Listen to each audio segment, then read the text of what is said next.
Wind skims the dune's ridge and whispers a rumor older than stone empires. Somewhere beyond the Nile's green edge, an army marched into the western desert and never came back. Did Cambyses II lose a legion to the sands, or did a story gain a life of its own? Here is the question in plain words. Around the late 6th century BCE, could a Persian expedition sent by Cambyses II toward the oracle at Siwa Oasis have been swallowed by a sandstorm, leaving no trace? This episode asks what the legend claims, what archaeology shows, and why deserts both preserve and erase. First, the legend as most people hear it. After conquering Egypt around 525 to 520 BCE, Cambyses supposedly ordered 50,000 men to cross the desert and punish the priests of the god Ammon. They marched west from the Nile, reached an oasis, and then, the story says, a violent wind buried them under moving dunes. A legend needs a teller, and the main teller here is Herodotus. Writing over a century later, he collected reports and rumors while traveling. He often flagged when he couldn't verify something. This case sits in that grey zone, a dramatic account set far from his eyes, repeated often because it is unforgettable. Let's define a simple term we'll need. An oasis is a pocket of water and vegetation inside a desert, fed by springs or a high water table. Apply it here and the map sharpens, because Siwa Oasis, home to a famous oracle, lies several hundred kilometers west of the Nile floodplain. Between Nile fields and Siwa stretch multiple oases like stepping stones: Bahariya, Farafra, Dakhla, and Karga. Now the practical side. Armies do not move on drama. They move on water, food, and animals that carry both. Therefore, any expedition to Siwa had to hop oasis to oasis, or shadow the coast where wells and cisterns could be found.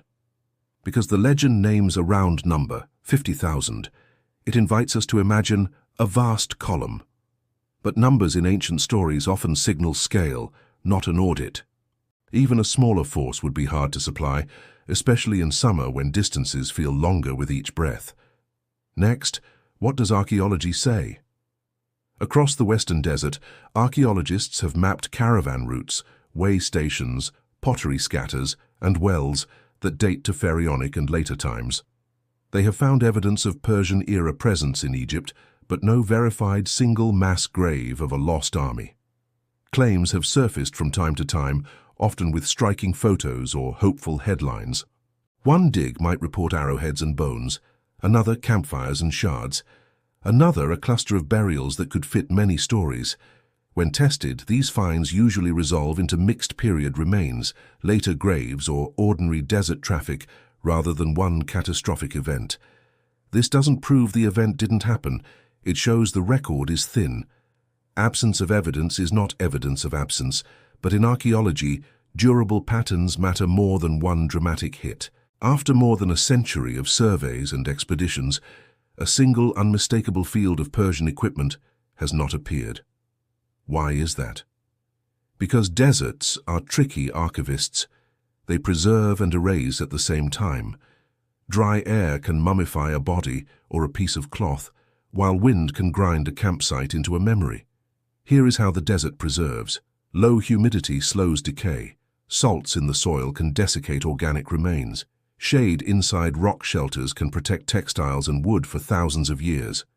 This is why papyri, sandals, and bread loaves survive in some Egyptian contexts that make museum workers gasp. Here is how the desert erases. Wind lifts fine sand and blasts exposed surfaces. Dunes migrate and then level out, burying and later revealing patches of ground like a theater curtain that never stops moving. Flash floods, rare but fierce, sweep through wadis and carry debris far from where it fell. Metal fares better than bone, but even metal tells complicated stories. Iron rusts. Copper alloys patinate and can be scavenged by later travelers who always need a spare blade or a useful fitting. If a column stumbled and broke apart over days, its traces would be thin lines, not one neat pile. Because logistics shape survival, consider the route again. A smart commander would avoid the most exposed stretches, traveling in the cooler months and resting at midday. If sandstorms threatened one path, caravans could detour along another chain of wells, which complicates any modern search for a single trail. There is a boundary condition we should note. If an army dispersed in small groups under pressure, thirst, wind, or hostile contact, its remains would scatter across a wide area beyond any easy survey. In that case, archaeology would register a whisper, not a shout. So, did Cambyses send such a force? It is possible he dispatched troops toward the Libyan frontier. Persian rulers did test edges and intimidate rival cults. Whether a sandstorm buried an entire army whole cloth is the part that remains unproven. The temptation to find the army is strong, and not only for fame. A clear discovery would tie a headline to a passage of Herodotus and give us a datable layer, a rare gift in desert archaeology. But responsible fieldwork moves slower than rumor, demanding context, stratigraphy, and patient comparison. Let's fix a time anchor for this story. Cambyses' Egyptian campaign sits in the range around 525 to 520 BCE, early in the Achaemenid Empire's rise. By then, oases already linked Nile and coast, with local communities managing water and monitoring travelers. Those communities matter, because people who live with scarcity notice strangers. If a huge army passed, it would strain wells and leave a memory in places where the margin of survival is narrow. Local traditions do tell of armies and storms, but they braid centuries of movement into a single thread, which is what oral history often does. There is also the problem of scale versus story. A disaster that kills hundreds is still a tragedy. A story prefers the sweep of tens of thousands. When tales travel far, numbers rise like dunes in a high wind. Because so much of our picture depends on one classical author, we should handle the source with care.